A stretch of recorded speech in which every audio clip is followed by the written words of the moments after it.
Welcome to the Chalkboard, my fellow football nerds, for episode number 2 of Chalk Talk, brought to you by the Painted Lines.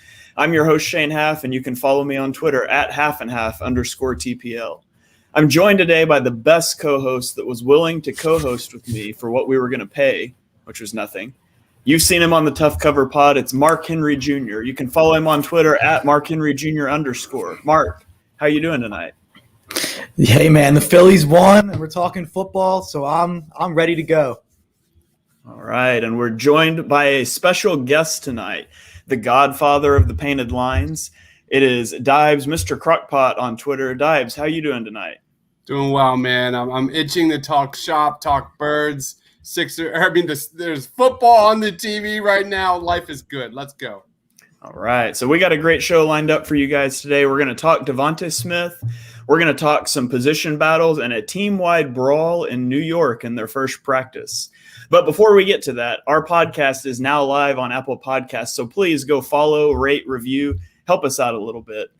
So let's dive into it. You guys, if you're joining in the chat, drop a comment down. We'd love to read them out on air and interact with you guys. But first, the breaking news is DeVonta Smith has a sprained MCL, and he's going to be out for 2 to 3 weeks. It's a concerning injury for a guy whose probably biggest question was if his body could handle the NFL. And so my question to you guys is, what does this do for your expectations to DeVonta Smith? How concerned are you right now? Thought you go first. I mean, yeah, it sucks. Of course it sucks, especially when your number 2 guy is Jalen Reagor, who's getting his neck wrung by Nick Sirianni out there in front of everybody at practice. I get that he's been going through a lot of mental issues. I get that he had an amazing catch today at camp, or it was a one-handed catch where he beat Darius Slay. We got to have our number 1 guy out there getting snaps. We got to have our guy, our first-round pick, building chemistry with Jalen Hurts. I'm just so excited for Jalen, man. And at the end of the day, it's about setting up Jalen, getting a full evaluation of Jalen Hurts. And I know it's, precautionary. I get it. You got a young quarterback. It's about giving him the best opportunity to succeed here. And it just sucks. It really sucks. You look at Dak Prescott. We're going to talk about it later on, and it's precautionary. But these are the type of injuries that we need to start well out the gates this season. And that is the truth. So I'm just kind of bummed. I'm truthfully bummed. I think he's still going to have a great season. I think I truly look at that like Deshaun Jackson, rookie season, that I don't think he's going to light the world on fire with reception totals. But I do expect 4 or 5 catches a game, 8, 100 yards a game, a touchdown here or there. So I'm very high on DeVonta Smith, especially with, what you got behind him, is a major question mark. And when those pieces fall, it very much becomes, you look at the terribleness that you saw at that wide receiver position last year. Jalen Reagor suddenly as your number 2, like John Hightower, Quez Watkins, JJ, it suddenly becomes like flashbacks of 2020. And I'm just like, no, I can't live through that again. So it sucks. Yeah, I can't expound too much on that. I agree in every way, and I especially agree with your last point. I still think DeVonta Smith's going to have a great season this year. It is negative. It's concerning that Jalen Hurts, DeVonta, the whole offense isn't getting as many reps as possible together. Creating that cohesion to go into the year, and like Dive said, start hot, which we need to do because we do have a tough schedule. So it'd be nice to get some tough wins out of the gate. So yeah, I would love to have a hot start, but I'm not doom and gloom yet about the injury. It does seem like all of the reporters out there that were verifiable, say that the Eagles aren't that worried, which, obviously could speak directly from the Eagles, but hopefully those reports are real. It seems like everyone was reporting that the Eagles aren't too worried. No one's too worried. I still think he's going to be insanely important to this offense. And the most important thing, and Dives touched on it, my number 1 concern last week when me and Shane talked on episode 1 was depth at the wide receiver position. So the only guy that, I feel rock solid about going down as soon as possible it's not great. So there's no real positive way to spin it. But, I'm not too worried that he'll be healthy by the time that football matters. Yeah, I mean, he's going to be fine by week 1. My question is, how much time would he miss if this was in season? I mean, teams are more cautious during training camp with injuries. And so I fully expect him to be fine by week 1. It's not ideal that he's missing out on this time with Hurts in the offense. And selfishly, I wish we could see him in the preseason, because you live for that just little glimpse in preseason. Now, ultimately, preseason doesn't matter, and we all know that. Although don't use that as an excuse not to tune in when we break down preseason games. But it all starts week 1, and it just stinks that we're going to miss out on that early chemistry and those early, preseason looks. You're lying if you didn't want to see that 5 to TO bomb against Baltimore Ravens there in that preseason game on the first snap. Wouldn't you just go freaking crazy if Jalen Hurts and DeVonta Smith did that in game 1? That would be just everything. It's like when Wentz was hitting Deshaun in training camp a few years ago when Deshaun first came back. We'd overreact. It's not real. It doesn't matter, but it would be great to get hyped up about. So speaking of injuries, and speaking of another injury-prone guy, and Carson Wentz, Carson Wentz is elected to have surgery on the foot. And so the estimated timeline for his return is 5 to 12 weeks, which sounds a lot like the cable repair guy that he's going to come between noon and 5 p.m. I don't know how that's the best range we can get, but what does that do to your expectations for that conditional pick and for the season we're going to see out of Wentz this year? I'll go here first, because I've been kind of throwing this take around everywhere whenever. I think the doom and gloom from Eagles fans about the Wentz injury is so misplaced, and it's so misguided. There was no scenario in which the Colts were bad this year and Carson Wentz wasn't performing that we were going to get that pick and he was going to reach that 75% in snaps. The Colts were always going to play funny games with the snaps at the end if they weren't in playoff contention.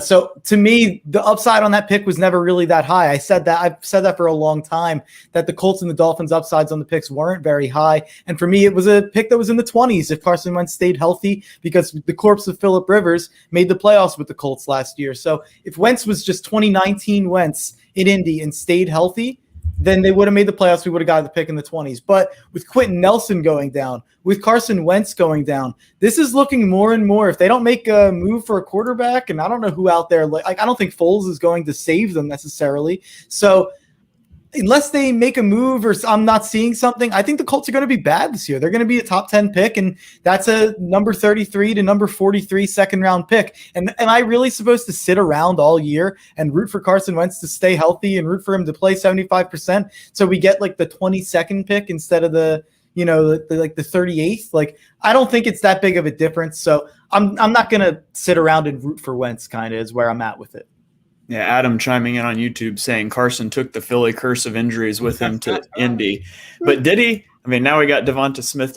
To me, though, it's crazy that this injury, they said, dates back to high school. And so what's concerning to me is the dude played 5 years in Philadelphia with a messed up foot. And as much as he's been checked out for other things, that was never caught. And now I'm just supposed to trust that same medical staff to take care of DeVonta Smith. So that's a little concerning to me. I mean, Wentz has always had bad mechanics. And, to quote Mark Schofield, mechanics don't matter until they matter, and they mattered. I mean, he had the fluke injury to the ACL, and then he comes back, and his bad mechanics is why he hurt his back. His bad mechanics are that they go back. That's the root of so many things. His bad mechanics is part of this whole foot thing. And I hate it. I mean, I'm not a Wentz apologist. I'm frustrated with how he handled everything here, but I hate it because I wanted to see what he was. Is he 2017 Wentz? Is he 2019 Wentz? Was he good because of Frank Reich? Was he bad because of Doug Peterson? To be honest, we might never know now, because this feels like a lot of the end of the line for Carson Wentz. I expect the pick to be a very high second rounder. I don't expect it to be in that first round anymore. If it is, great, but it's better to be surprised because it's higher than you thought than lower. But if you think about Wentz last year, he was the worst quarterback in the NFL. His bounce back relied on confidence and chemistry with his team, something he lost in Philadelphia, and it relied on his mobility to negate his horrific pocket management. This injury basically strips both of those away. And you add on top of that, Quentin Nelson and Ryan Kelly are both hurt right now. So you're going to have a guy with limited mobility, limited chemistry coming back behind a scattershot offensive line. Tell me how that's not last year all over again. So I expect Wentz to be very bad when he comes back. I expect it to be a top 5 second-round pick. My take is I think that puts a little bit more pressure on Jalen Hurts and Howie Roseman just getting a full evaluation on Hurts. Like we said it, like the absolute worst case scenario for this team is starting that 2022 offseason with more question marks than answers. And specifically when it comes to Jalen Hurts, if Hurts proves to be that franchise guy, you don't need to use that 2022 offseason to either trade up or get, another veteran quarterback. So for me, I look kind of down the road and what it means, because like a high second round pick versus a mid to late 20s pick, there is a difference there.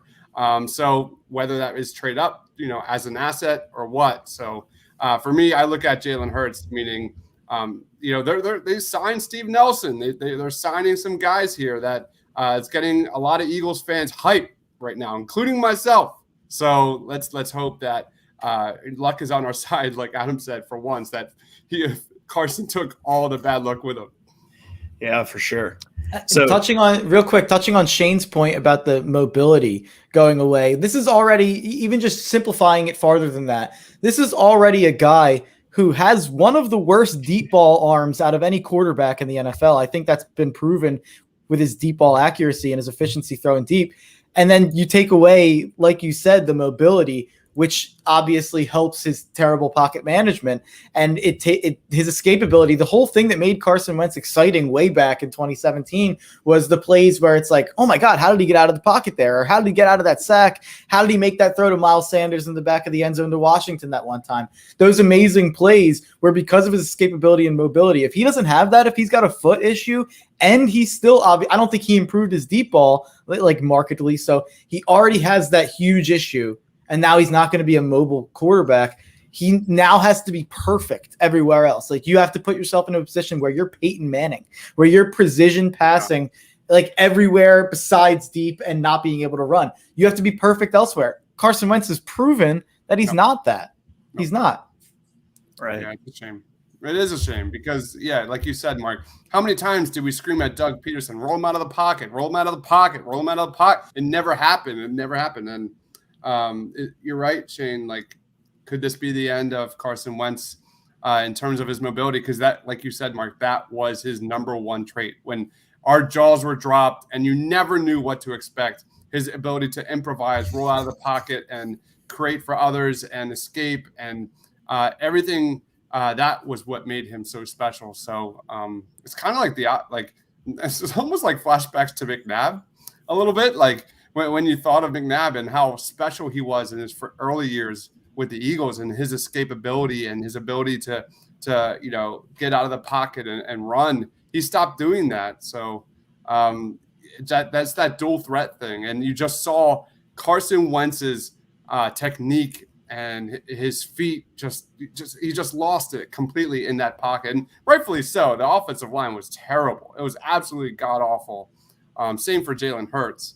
But it's a different quarterback. So speaking of the offensive line, so we've got a couple of position battles to keep an eye on in training camp. One of them being the left tackle position between Jordan Mailata and Andre Dillard. Guys, is this one already closed? Is this position battle already decided? Tell me what you think about that one. I've never seen Eagles Twitter like so decidedly on one opinion. Like it is so Jordan Mailata is Eagles Twitter's favorite player and Andre Dillard is their least favorite player. It's like, it's so funny to see everyone on one side, everyone having the same opinion. It's something you see very rarely in Philadelphia in general. We haven't been this unified since what was the running back? Henry Josie? Was that the running back that everybody wanted to make the team like 10 years ago in preseason? I can't even remember the guy's name now, but Nate Aloha. Anybody remember that guy? With the training camp. There's a lot of guys like that for real. We've talked about this ad nauseum off the live stream, but a healthy, established run game means so much for Jalen Hurts' success. And I want to go back to what something was said today here. It was Kerryon Johnson talking about Jordan Mailata. He said, some defensive guys just disappear behind him. He's huge. He's extremely athletic. He moves well. You don't feel the weight on the field that he's at. You don't feel his height. You don't feel like he can bend. He's an extreme athlete. And when you've got tackles like this guy, it's hard to envision the screen game not being successful. Dude, when I read that comment by Kerryon Johnson today, I was like, when's the last time you saw a screen game in Philadelphia? It's been forever. The fact that you've got Miles Sanders, Boston Scott as your GOAT 1-2 is getting me really excited. So Jordan Mailata has been the guy from the beginning. And I can't think of a bigger developing story than this. The fact that he's taking it and earning it and ready to go this season. Because at the end of the day, it's about protecting Jalen Hurts. We're going to keep saying it. And that's a great sign. And go ahead, Mark.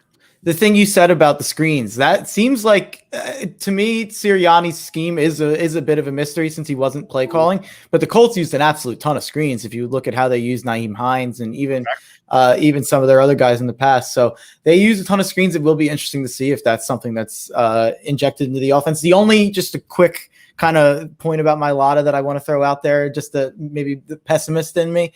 The only thing I'm a bit worried about is maybe Andre Dillard is just so bad that Mailata, when he gets those reps, he looks like Superman.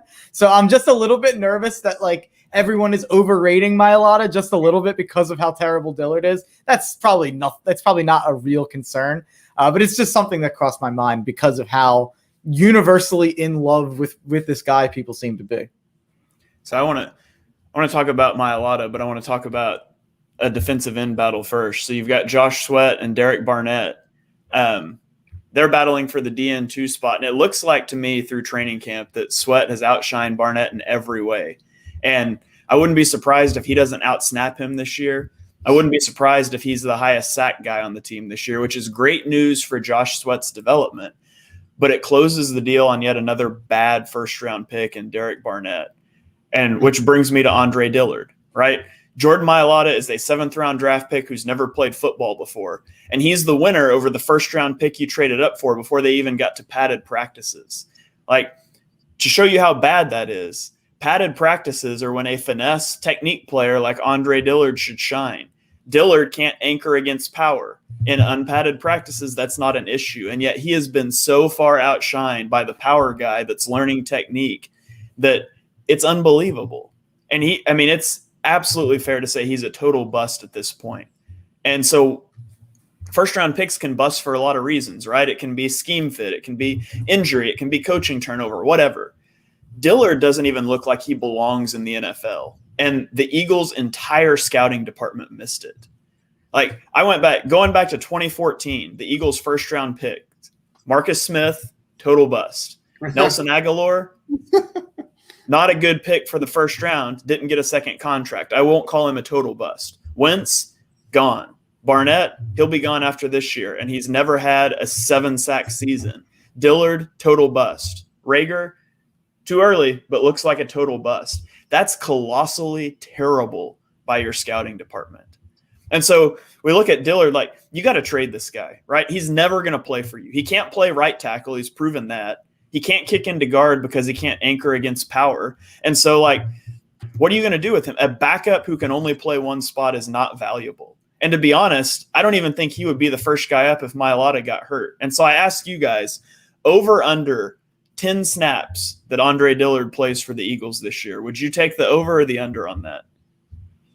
I'm taking the under easily. I'm going under, 100% under. If there's a trade that comes through here in the next few weeks, 100% they're going to run with that. What about you, Mark? Yeah, I mean, we're hoping for the under. I don't think any of us want to see Dillard, but with how the injuries have been the last couple of years, you're probably a smart man to take the over, but who knows? I would probably guess. I would probably guess under if I had to. All right. So moving along, we brought up the draft. So last year, the Eagles drafted 2 guys with the same name. We took Jalen Reagor in the first round, took Jalen Hurts in the second round. Who's going to have the better year this year? Who do you think has that staying power with the Eagles? Mark, kick us off. Yeah, I'm obviously a Jalen Hurts guy and not a Jalen Reagor guy. To be fair, to not be very fair in both of those regards. I believe in Jalen Hurts as the guy more than most. And even if I do have concerns that, maybe he's not a franchise quarterback down the line that gets you to a Super Bowl, maybe he's not that guy that can take a good team to be a great team. But like me and Shane have discussed, I think that the floor is really high with the rushing ability that he brings. That's why I really struggle to see the Eagles being, a 4 or 5 win team this year, like some people seem to think out there, just because I think with what Hurts brings to the offense, it's going to help the running game with Miles Sanders and those guys so much. But Jalen Reagor, they're going to have to benefit each other here. So hopefully Jalen Reagor is legitimate. I have my doubts. You mentioned Nelson Aguilar not being a good pick. I think at this point, if Jalen Reagor turned out to be Nelson Aguilar or had a season as good as Aguilar had, that would be a win at this point, in my opinion, because you look at the reports from training camp and you look at, I wasn't a fan of his coming into the draft last year, and I didn't really feel like he gave me anything during 2020 to change my opinion. Maybe if I came in with a little more positive Jalen Reagor opinion to last year, I would have taken away more positives from the year. But I have my doubts about Jalen Reagor getting to that second contract with the Eagles. He's the number 2 receiver right now, no doubt about it. So I really, really, really hope I'm wrong. Dibes, I know you're going to fall on the other end. Tell me about your boy Jalen Reagor. I'm the biggest Jalen Reagor fan there is, and every ounce of my body wants to see Jalen Reagor. I can't deny, I'm not at training camp. I'm reading what everyone else is writing. I'm listening to what everyone else is talking about. It's more negative than positive when it comes to Jalen Reagor so far in training camp. He made an amazing catch today, as we said. But it's Jalen Hurts. It's 100% Jalen Hurts here. For me, I just want to see that cool, calm, efficient Jalen Hurts this year. And the bar is set pretty low, guys. Let's be real. Carson Wentz was straight awful. 15 interceptions. He fumbled the ball 10 times, sacked 40 times. He held on the ball way too long. The Jalen Hurts offense, led by Nick Sirianni, is the main kind of everything's on that center stage. Everybody's going to be watching this Nick Sirianni offense. I don't think that 35 to 4,000 yards by Jalen Hurts, 700 yards rushing is out of the question for him this season. You look at kind of Cam Newton's rookie year, where he kind of set the bar for that kind of quarterback, dual threat kind of quarterback. I definitely think his floor is so high that he's going to really impress a lot of Eagles fans, even if that doesn't result in wins. But at the end of the day, if Jalen Hurts can limit turnovers, play smart football, and led by a very good ground game, and Nick Sirianni can get a lot of our guys in a lot of pre-snap motion, that kind of will be so much better already than anything we saw last year. So it's the answer to the question is by far Jalen Hurts. Yeah, I mean, it would be hard for Reagor to have a better year than the quarterback throwing to him. But that said, I mean, I fully expect Reagor to carve out a role for himself as at least a slot receiver moving forward. And I don't expect Hurts to be the starting quarterback in 2022. So, I mean, I think Hurts has the better year this year, although it's hard to compare across those positions. But in terms of staying power, I think Reagor carves out that role. And, maybe we're overlooking the fact that, Reagor had a rough start to camp. There's some personal things going on there that I'll never dock somebody for not knowing how to deal with. But maybe we're looking at this DeVonta Smith injury the wrong way, and we can look at it as an opportunity for Reagor to be the one to get some more one-on-one with Darius Slay, to get some more chemistry with Jalen Hurts, and maybe that helps him. For me, the 2 biggest issues for Hurts last year were holding on to the ball too long and downfield ball placement. And you would hope in the offseason you'd come back and see a big improvement. And what training camp reports have said is that that's not been the case. And ball placement is improved during the offseason. It's not improved during the grind of the season. You can't work on those mechanical things. And so I don't see that getting better this year. And I don't think he gets another offseason as a starter to do it. And I hope he proves me wrong. I'm hoping every day that he proves me wrong. But so far, just what I've heard and what I've seen, the accuracy hasn't taken the leap that I wanted to see. I do want to touch on Jalen Reagor there a little bit.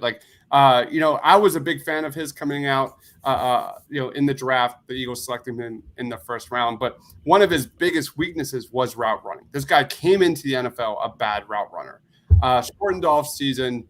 He fought through injuries. I have been kind of pleasantly, enjoying these reports that he's running really strong routes in training camp. So that is definitely something to keep an eye on. And you're right, Shane. Could this open the door for Jalen Reagor to kind of mentally get himself checked back into, as an Eagle? So that's how I do see like the physical part of it, but I also account the mental part. We need to get him back, in this game. There were so many times last year, and that's Doug Peterson's play calling as well. That's the lack of chemistry between Carson and Jalen Reagor as well. It was just a clusterfuck of issues. But when I look at it, I do expect Nick Sirianni to get this guy, the ball in space. And that's something he got very minimal chances to do last season. So that accounts for Miles Sanders. That accounts for DeVonta Smith. There's a lot of reasons to be kind of optimistic because we don't really have a sample size. We're just kind of like hoping and praying. So I'm going to be optimistic, and I'm going to say Jalen Reagor will put it together here, especially in the slot, which I think he'll thrive a little bit more. I hope so. I definitely hope so, because behind him, I don't have any really hope in a lot of the receivers besides Reagor or Smith on the roster anyway. Greg Ward, they're going to be playing in the slot.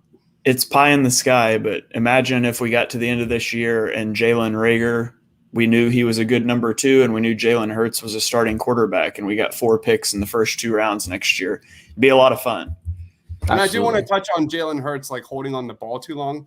Just barely over 2 seconds in the pocket for Jalen Hurts. 24 starting quarterbacks had more time in the pocket than Jalen Hurts last year in that short time period. So I do think that we're hearing a lot of positive signs from this offensive line. Jordan Mailata standing out, holding his ground there at left tackle. Brandon Brooks is out, but there's a lot of depth there at the offensive line. Fool me once, fool me twice. I'm an idiot. Call me an idiot. But, if that offensive line stays healthy, that is everything for Jalen Hurts and what we're going to know, maybe this time next year or a little bit earlier than this time next year when we have to make real decisions. Yeah, you mentioned the rushing stats, and I think what was the number you said? 700 yards or? Yeah, I'm around, for me, you look at his stats, he was the 4th. He had the 4th highest rushing yards or something from a quarterback last year, and he only played 5 games. It's absolutely crazy. So I'm around 700 for me total for Jalen Hurts.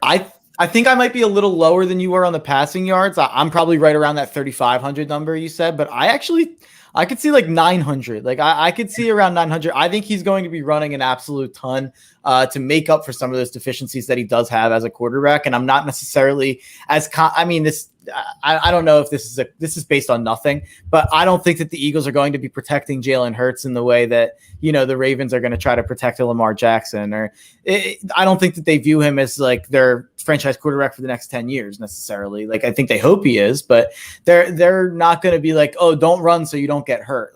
They're going to want to push him to do whatever makes the team the most successful, I think. So if he's in there and he's playing quarterback, I think he's going to be off and running. And I really do think that he can put up some, maybe not quite Lamar Jackson numbers. I know he's around 1,200 rush yards sometimes, but I really do think he can cross that 900 threshold and challenge 1,000 possibly. I want to see a ton of misdirection plays. You got DeVonta Smith and Jalen Reagor. Line them up at the X, the Y, the flanker, the slot, all over the place. Jet sweeps. I want to see reverses. I want to see everything, all the above. And that includes Jalen Hurts, design runs, just for 4 or 5 runs out of the pocket. That is exactly what I expect out of this Nick Sirianni offense. And I also expect a much more commitment to the run game. Establish the run game. That'll set up everything down the field on the sidelines for DeVonta and everyone else. Maybe Quez Watkins, for deep. So I'm excited. Like I said, when was the last time we saw any kind of pre-snap movement? Same accounts for the defensive line for Jonathan Gannon's defense. We're going to see guys lining up all over the place, a lot of stunts. It's going to be a lot of fun. And for the times that it does feel Jalen Hurts' passing is holding us back, or like Shane said, his deep ball placement, which does have there's definitely rightfully some concerns there.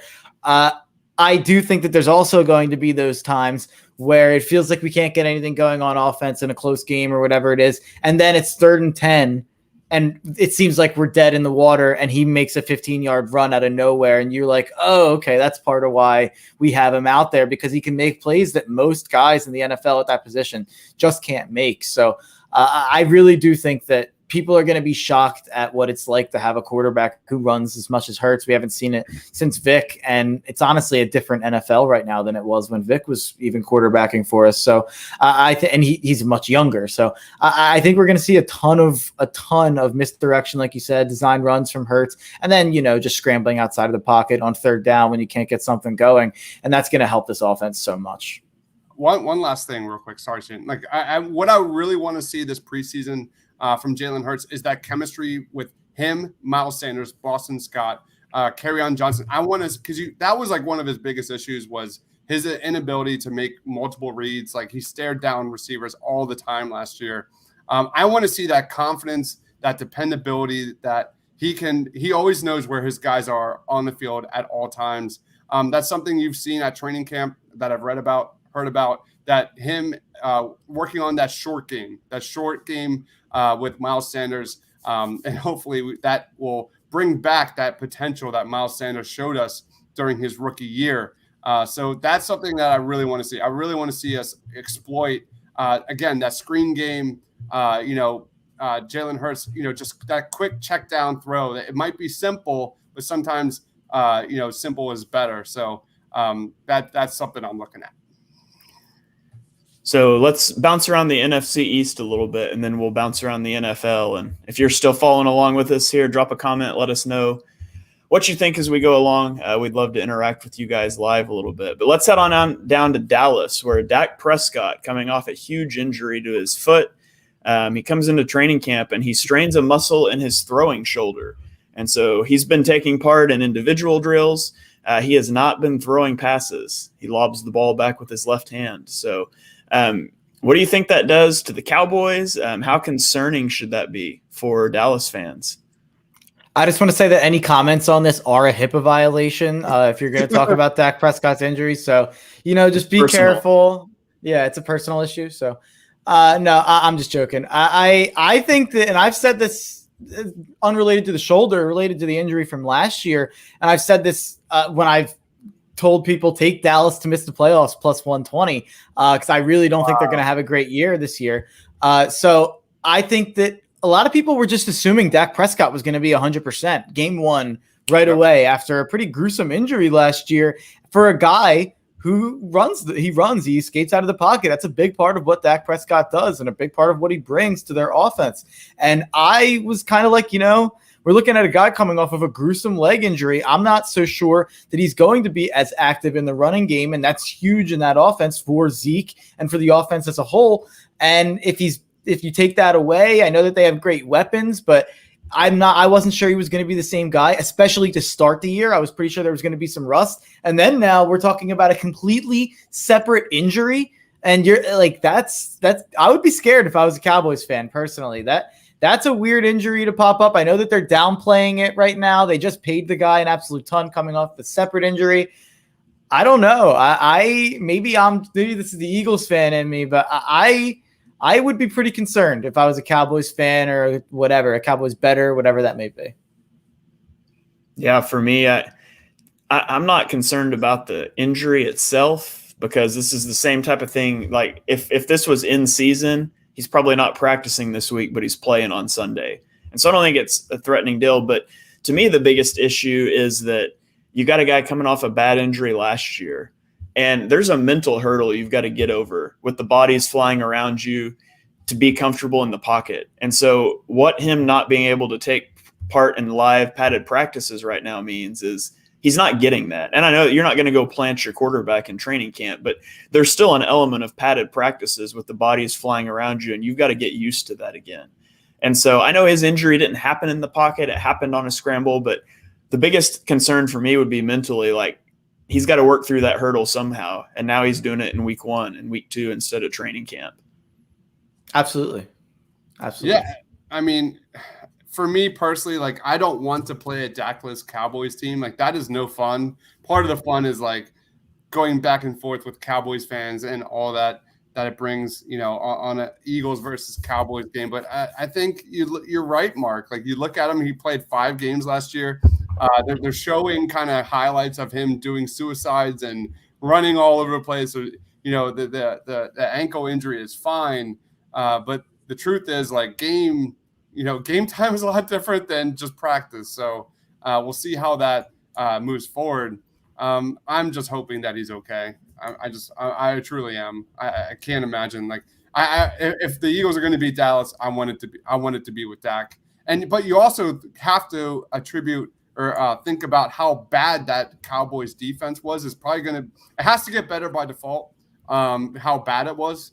So they're relying on that offense to be just as good as, if not one of the best offenses in the league, just to counteract how bad that defense is. So that's definitely something to keep an eye on.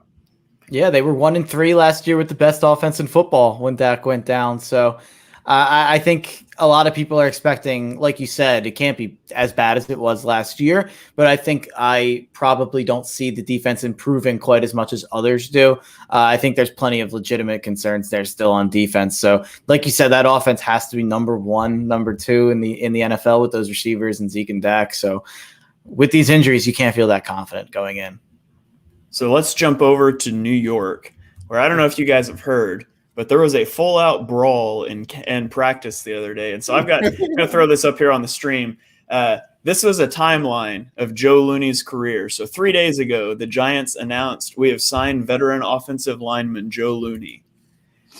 And then we get the quote that says, New York Giants offensive lineman Joe Looney didn't know running penalty laps was a part of business in East Rutherford, but he, quote, loves it and embraces it. That was at 6:57 on August 3rd. And then at 11:30, we get a full team brawl at Giants camp with quarterback Daniel Jones somehow at the bottom of the pile. Joe Judge is absolutely livid. He's got the players lining up now to run. And then that evening, New York Giants offensive lineman Joe Looney, who was signed over the weekend, has decided to retire. He is the 3rd Giant to retire since camp opened. Guys, what do we make of what is going on in New York right now? It's almost like you can't treat NFL players like high schoolers. Like that's the takeaway. I mean, if I was that big, I wouldn't want to be running around constantly either. I don't understand what that helps the offensive linemen do anyway. It's just you being a disciplinarian football coach who came from Belichick, and that's the way you're going to do things. And I can't stand Joe Judge. Everything about him whining about missing the playoffs at 6-10. Like, maybe you should have won more than 2 games out of the division. Maybe you should have went better than 2-8 outside of the division.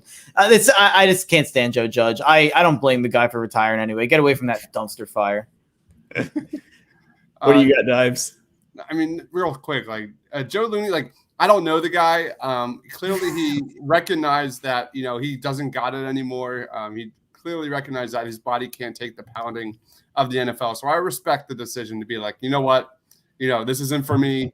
We all know what's going on in the NFL right now in the last several years. So I respect that a little bit. So going back to the brawl, man, I love hearing that stuff. Absolutely love it. Like, man, this is the way football should be played. It's like, tons of hot weather, tons of hitting. I'm old school, me personally. And I remember back in the day when Andy Reid's training camps were one of the toughest there was. And they did 2-a-days out in the worst kind of heat you could ever imagine.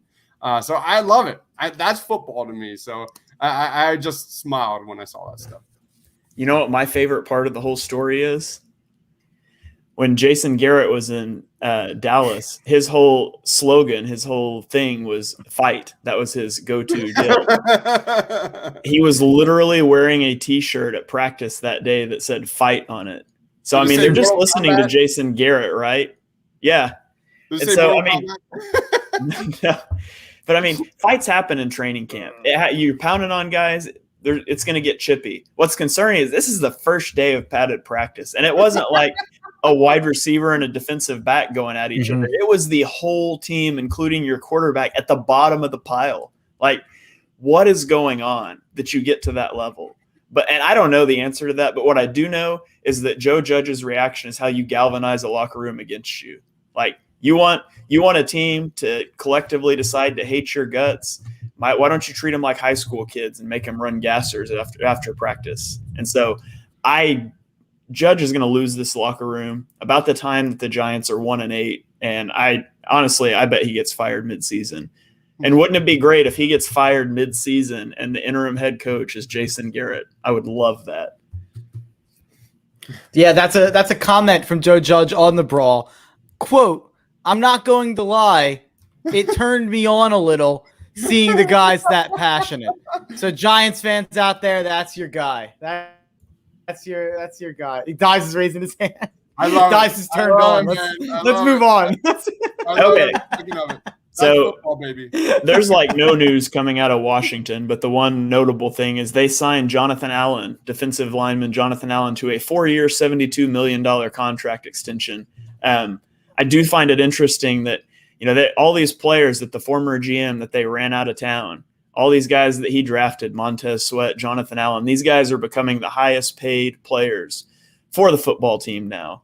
Kind of makes you think maybe they should have kept that guy around, but you guys make anything of that signing? Dives, you want to go? Jonathan Allen, I mean, he's one of the key cogs for Washington, obviously. He's improved as a pass rusher, one of the best run defenders out there. I thought he's gotten better and better getting to the quarterback. You've got Montez Sweat, Chase Young entering his second season. That Washington D-line is going to be just a real problem for Jalen Hurts for years to come. I think all of them are locked in for years. So it's a problem. As we know, that front seven of Washington is a problem. Yeah, I mean, what Chase Young brings to Washington helps out Jonathan Allen more than anybody. So Jonathan Allen can thank Chase Young a little bit for making him look so good last year too.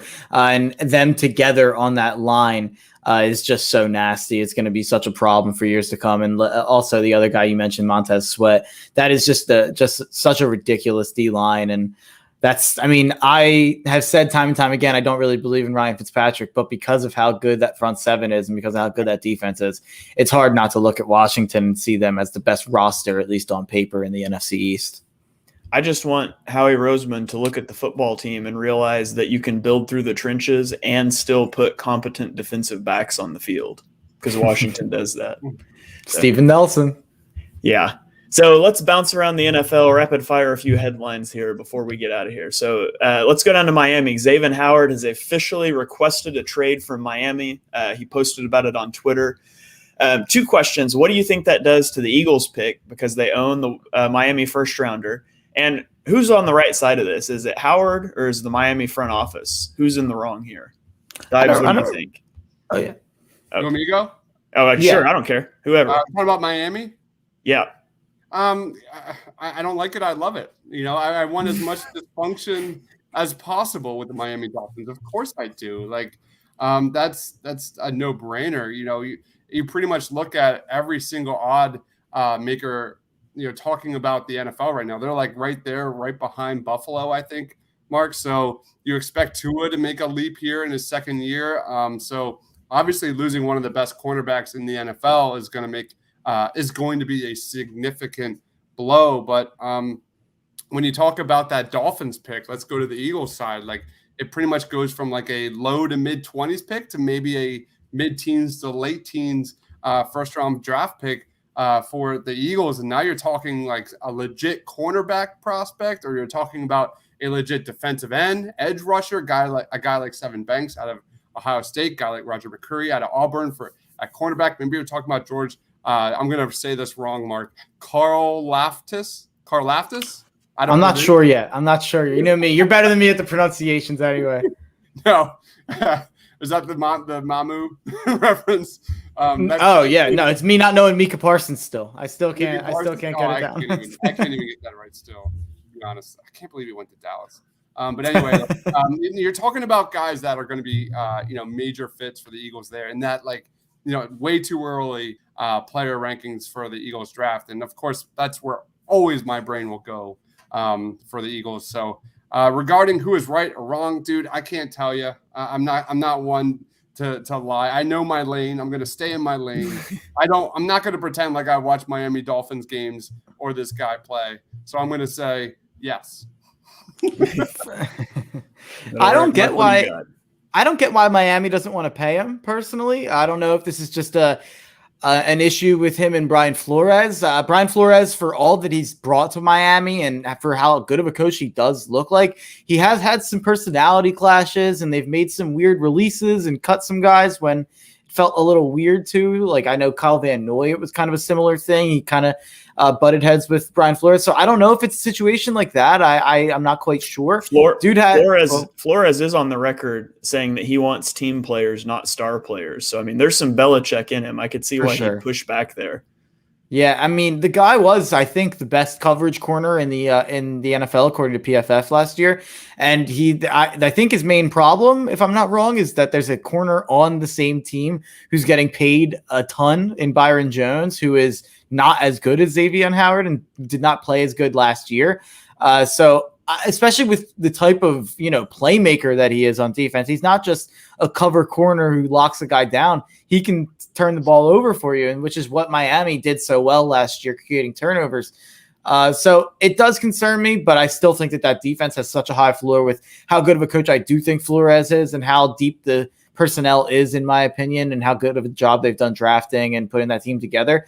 I really do think that it won't hurt them too much. I have them missing the playoffs, but just barely. And I think they would probably go from 10 wins to 9 wins or 9 wins to 8 wins, whatever that is.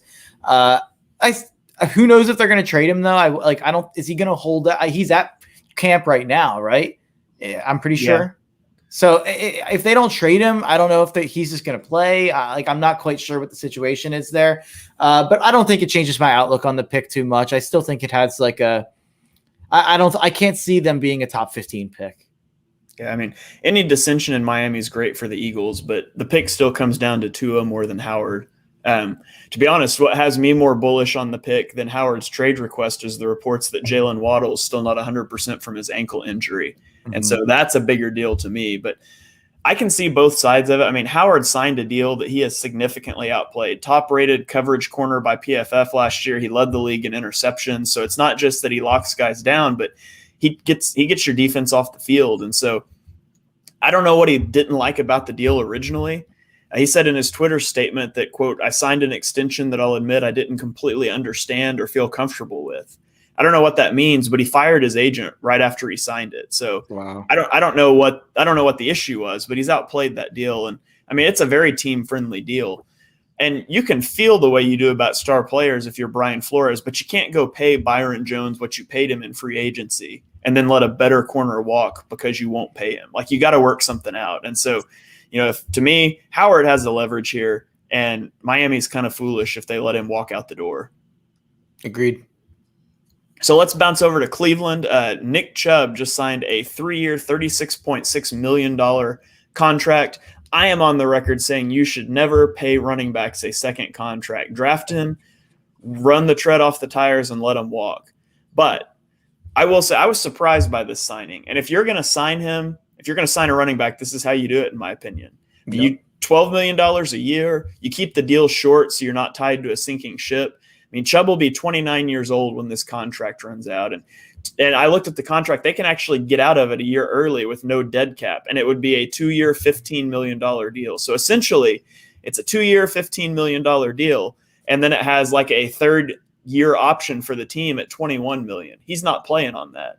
So they got him at $7.5 million for 2 years. That's crazy, especially when you compare it to like Ezekiel Elliott, who signed the 6-year, $90 million contract, and he's 31 when that runs out. And so the Cowboys can get out of it after 2022, but they take massive dead cap, and they would have paid like $14.5 million a year. So I'm not a big pay the running backs guy, but I would have easily paid Chubb that contract. Yeah, Chubb should fire his agent for sure. They were talking about this on some pod that I listened to with a Browns fan on it, and they were saying the same thing. You don't pay running backs, but Nick Chubb is apparently just this type of guy who, doesn't talk to anyone on the team in the offseason. Like, they asked Kareem Hunt in an interview, they were like, "Oh, were you and Chubb working together?" He's like, "No, I didn't talk to him one time this offseason." He doesn't text anyone. Like, he is just like a keep your nose to the ground, work hard, go home, come back, work hard kind of guy. And this is just an example probably of what teams start out in an offer to a running back. They're like, okay, we're going to offer this. They're going to want 3 year or 4 years, 60 million, and then we're going to work and it's going to come into the between. But I think that they probably offered it. And Nick Chubb's like, yeah, I don't want to hold out. I want to make more money. Let's just do it. And like, I feel like that's how this went. And then they signed it, and Nick Chubb should fire his agent. Yeah, well, I mean, well deserved. I mean, get your money. Absolutely. You look at Nick Chubb, second behind Derrick Henry in 12 runs over 20 yards. 12 runs over 20 yards in 12 games. That's like I'm pretty jealous as an Eagles fan. And when I think of Nick Chubb, I think of that stiff arm he gave Joe Osman in that game last year, just in a 50-plus yard run. That was an absolute crazy run.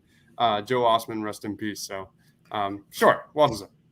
I will say this, and then I'm going to duck so no one throws anything at me. But in 2017, after we won the Super Bowl, I said we should have traded Nick Foles to the Browns for the second-round pick they offered.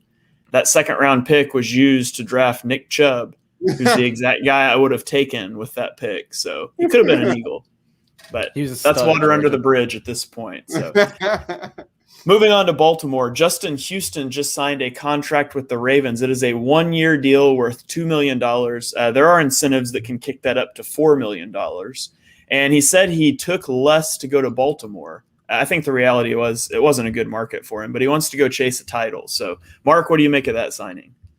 Yeah, I don't know how much Justin Houston has left, to be quite honest, but, why not? It's a low-risk signing for Baltimore to go try to get him to fill a need that they absolutely haven't filled this offseason.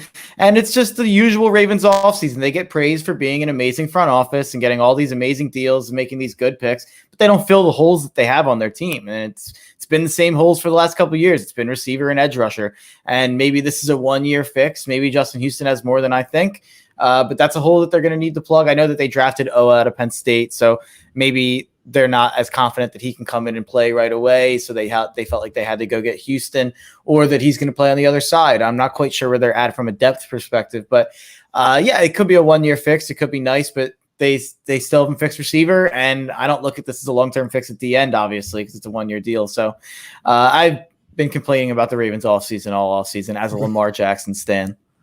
You said that, you don't know how much he's got left in the tank, and I'd give you, he's not the player he used to be, but he has played 16 games each of the last 2 years, and he's got 19 sacks in that time, which coincidentally is a half sack less than Derek Barnett has in the last 4 years. But, I didn't realize he had 9 sacks. I didn't realize he had 9 sacks last year. Wow. Yeah, that's better than I thought. 19 over the last 2 years. So yeah. I think it was like an 11 sack year and an 8 sack year. I can't remember now, but They lost Matthew Judon. They lost Yannick Ngakoue. They drafted Oa, but it's still a thin group. It's a low-risk signing, like you said. And I think he's a good rotational player for the Ravens. He might help, mentor your rookie, bring him along. And the Ravens, they're in the last year of Lamar Jackson's rookie deal before that 5th-year option kicks in. So they're trying to make that strong push now. I think it's a great signing for him. They could use a receiver, but whatever. Yeah, Julio Jones was available for a second and a fourth. Ugh. Dibs, you got anything you want to throw in on that one? No, you look at that Ravens, pass attack or quarterback, defensive line. Like they were middle of the pack last year. So I guess it helps. But at the end of the day, like it's hard for me to talk about Baltimore Ravens defensive players because I just go back right back to LJ Fort, who played very well for the Baltimore Ravens. And I'm low-key excited to see how him and Patrick Queen look next year. So LJ Fort, come back to Philly, please. Patrick Queen's a stud. I can't believe we let LJ Fort go. But anyway, so one last story we'll throw out here. Michael Thomas had ankle surgery. The last game that he played in was in week 13 last year in December. And he didn't get his ankle surgery until June. Sean Payton was quoted as saying, "It appears we're going to have to spend some time without him. It's disappointing, and we'll work through it with the other players that are here. But the surgery took place, and obviously we would have liked that it happened earlier than later. And quite honestly, it should have." And so Sean Payton throwing Michael Thomas under the bus. Guys, what's going on with Michael Thomas and in New Orleans this offseason? I don't have much to say. All I'll say is you look at Jameis Winston and Taysom Hill competing for the starting job there. Like, You talk about a New Orleans Saints team over the last 4 years, 49-15 in the regular season. 8 of the last 12 years, the Saints have played at least 11 wins a season. It's going to be weird seeing that team in the bottom of the division, which is, it's like watching the Spurs not make the playoffs. It's going to be weird. No, yeah, Sean Payton is such a good coach. He's, I think, a genius. It's hard for me to predict that the Saints are going to be like a 7, 6, 8 win team this year, something in that 6 to 8 win range. But I think that's where I'm at with the unrest at quarterback and, with this Michael Thomas situation. Their depth at receiver leaves a lot to be desired. It's hard to see how this team succeeds like they have in the past. But, it is Sean Payton. I think he's excellent. So maybe I'm wrong. And I think that there's clearly some divide between Sean Payton and Michael Thomas. He's punching players. He's getting suspended. It's been a bit of a wild last 16 months for Michael Thomas and the Saints. So I would not be surprised if the Saints trade him during the season. I wouldn't be surprised if they trade him in the offseason. Or I don't think that Michael Thomas will be on the Saints game 1 next year. Yeah, I don't think he'll be on the Saints after the trade deadline. It makes me think of Scottie Pippen. Did he just pull a Scottie Pippen? In 1997, Pippen was entering the last year of his deal, and he felt like he'd outplayed it. And he ruptured a tendon in his ankle, and he waited to have the surgery because he said he didn't want to ruin his summer. And so the quote he said was, "They're not going to be looking forward to having me, so I'm going to enjoy my summer, and I'll use the season to prepare." And so, I don't know if Thomas thought he could just rehab it. I think he knew it. It was pretty clear he was going to have the surgery. I have no idea why he waited, other than if he's trying to kind of force his way out of town, because he's just not interested in life post Drew Brees. Yeah, it seems like he's a problem. I think, and it's a shame because it didn't seem like that when he first came into the league. It seemed like he was one of those mild-mannered receivers in a new era of non-diva receivers, and he became as big of a diva as anyone, it seems. So I think it's a shame to see from a guy that I like to watch for a long time. He was my fantasy keeper a long time there. He's a great receiver, one of the best in football. And I am just for fantasy purposes, I know this isn't a fantasy football podcast, but I would be staying far, far away from Michael Thomas this year, even at the discounted rate that he's going right now because of his injury. I just don't know what the deal is going to be this year. Like we said, we expect a trade. So I just wouldn't want to invest in Michael Thomas at all. All right. Well, that's going to about wrap it up for tonight. Guys, any last thoughts? Anything you want to get in here that you didn't already? Dibes? No, man. I'm excited for next week, man. We got Summer League basketball starting next week. We've got Eagles preseason on the way, man. This is like one of my low-key favorite times of the year. I'm just excited, man. That hope springs eternal. You've got the Phillies. I was going to jump down. I was going to jump down your throat if you didn't mention the Phillies playing the biggest baseball game that they've played in 10 years tomorrow. Yeah, man. My man Mark up there loves him some Phillies. I love your optimism, bro.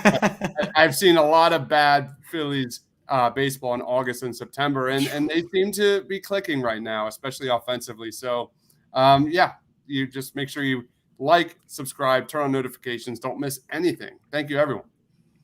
Mark?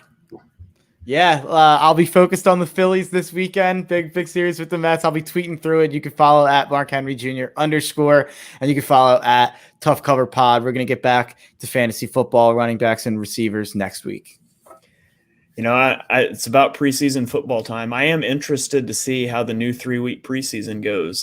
I knew what to expect in 4-week preseasons. I had it figured out. So I'm interested to see how teams handle that 3-week preseason. But we'll be back here to talk about it as it kicks off. So thank you to everybody for joining us for episode number 2 of Chalk Talk. If you enjoy what you heard on the show, and we know that you do, be sure to smash that subscribe button so you don't miss the next episode. Drop us a 5-star rating and review on Apple Podcasts. It'll really help us out. So you can follow us on Twitter. Our handles are down below.